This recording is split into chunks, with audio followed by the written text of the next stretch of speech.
that in 1884, between 1884 to 1885, the infamous Berlin Conference was held here. And what is it all about? It was about how to partition Africa. And more importantly, it was how to enslave us. Exactly. And today, we Biafrans are the light of the world. And as we are light, anything that affects Africa affects us first. In this land, they plot to demolish Africa, to enslave us, to continue to subjugate us to all manner of inhuman and degrading treatment was planned. And several decades after, we have come back here.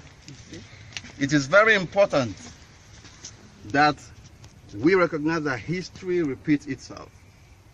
As they plotted the demolition of Africa and humankind, there was also a son of the soil from this Germany, in the name of, by name Sena, who was an active participant in the Biafran war, protecting the Biafran people. That singular effort of his, as a defender of Biafran people, as a defender of humanity, changed the face of everything we are doing today. As a consequence, we have come back here today.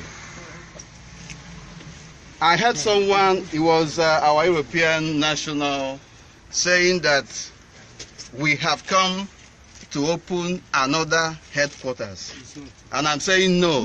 This is the only headquarters that we have had. This is the worldwide IPOB administrative headquarters under no other but our leader Mazi Nnamdi Kanu. And so shall it be. Until the end of time. We don't have any embassy anywhere. Never. We don't have any liaison office anywhere before now. But with the opening of this office, this headquarters, we are announcing that we have liaison offices in London, in United States of America, and other parts of Europe. But this is the only administrative headquarters from which everything that concerns Biafra from today will be executed. A lot of blood of Biafran people have been shed. And it reminds us of something, that we are the apple of the Most High God, the eyes of the Most High God. They are envious of us. They don't want us to live. But we are saying that we shall live. Anybody who said that we shall not live shall go to sleep before us. As we march relentlessly forward towards making sure that the ultimate restoration of Biafra is driven to its logical conclusion, we are today officially initiating the process of referendum that will usher us into the land of Biafra. And everything that will be done regarding that referendum process, we plotted and planned and executed from this particular building. And so shall it be. That the Most High God shall bless all our efforts. He shall envelop us with His presence. He shall continue to incapacitate our enemies wherever they are, both spiritually and physically. More importantly, we ask Chukwu Okike Abiyama to remember His promises to our ancestors, to our progenitors. And in this present generation of Biafrans, He told us that He shall restore the land of Biafra to us. We shall all live to witness the land of Biafra. Our enemies are in an almighty mess. Our leader, Mazi Nnamdi Kanu, wherever he is, it shall be well with him. And any tongue that rises against him shall be destroyed. Any hand that rises against him shall be destroyed. more importantly, anybody that speaks against Biafra under the supreme leadership of Mazi Nnamdi Kanu must die.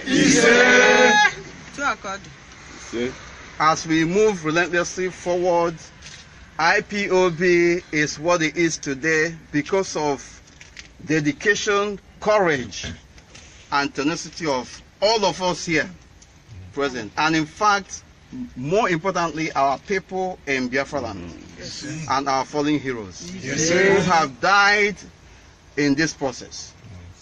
Because of them, we shall not relent. No going back. Because of them, Biafra shall be restored. They told us to change our name. They said, let us answer another name in order to navigate the zoo terrain. When we get there, we tell them that we have arrived. And under the command leadership of Mazi Nnamdi Kanu, we said no. That from the beginning we are Biafrans. Until the end of the war we shall be Biafrans. Because of you, because of what you have done, Biafra is being discussed all over the world. And it remains the pride of black man. In the process of trying to restore our freedom, we are not only doing it for ourselves, we are not only doing it for our generations to come, we are doing it for the rest of humanity. All over the world, a lot of things are happening. Biafra is built on the consciousness of humanity. And what is happening all over the world as we speak today is not something that we shall immune ourselves from. The slave trade that was abolished hundreds, thousands of years ago has been reintroduced. And you know what? The people who are bearing the brunt of all this are Biafrans. And the question is, why us? The answer is not far-fetched. Because we are the salt of the earth.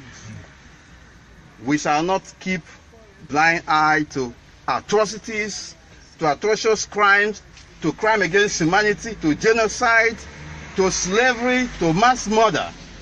We shall stand in the gap for so many who cannot speak for themselves. We want to use this opportunity to extend our hand of fellowship to all men and women around the world who have stood up for humanity. And more importantly, just like the United States President Donald Trump stood firmly to recognize the state of Israel, and more importantly, pronounced the city of Jerusalem as the capital of the state of Israel. He broke all the shackles of oppression, shackles of injustice that has been on for quite some time. And that singular courage is going to shape and change the face of world politics forever. As we all know, we cannot complete whatever we are doing as Biafrans, as conscientious beings, as people of God, without making reference to the people of Israel. They are our brothers, they are our cousins, and we shall stand in solidarity with all of them. We salute the courage of the President of the United States of America, Donald Trump, in taking that all-important, courageous effort. And we are in solidarity with him. Just like Jerusalem was finally declared the capital of Israel by one of the world's greatest powers, the greatest president of the rest of humanity. Biafra shall be one day and very soon be recognized as one of the countries in the Committee of Nations. There is nothing anybody can do about it. We will not also, at this particular point in time, as we embark on this symbolic mission today, that will usher us into the land of Biafra, not fail. We shall not fail to open our doors to all men and women of goodwill who are working assiduously hard, conscientiously, in truth and honesty to restore Biafra. We shall work with any man and woman who are working with every amount of consistency, with every amount of truthfulness to restore Biafra. This is a very direct answer to all those who are saying that Nnamdi Kanu has monopolized Biafra. No. We will at all times accept whoever, a group of people, individuals and groups who want to restore Biafra in truth and honesty. But we shall not allow anybody that wants to destroy Biafra. They are not welcome in our midst. All saboteurs, wherever they are, in whatever guises that they are operating, are not welcomed here. And may the spirit of Biafra rise up and destroy all of them. So shall it be. On this particular occasion, today being the 8th of December 2017, under the commandership of Mazi Nnamdi Kanu, and I'm here deputizing for him, I formally, on behalf of all Biafrans around the world, and more importantly on behalf of our leader Mazi Nnamdi Kanu, declare this World Administrative Headquarters open.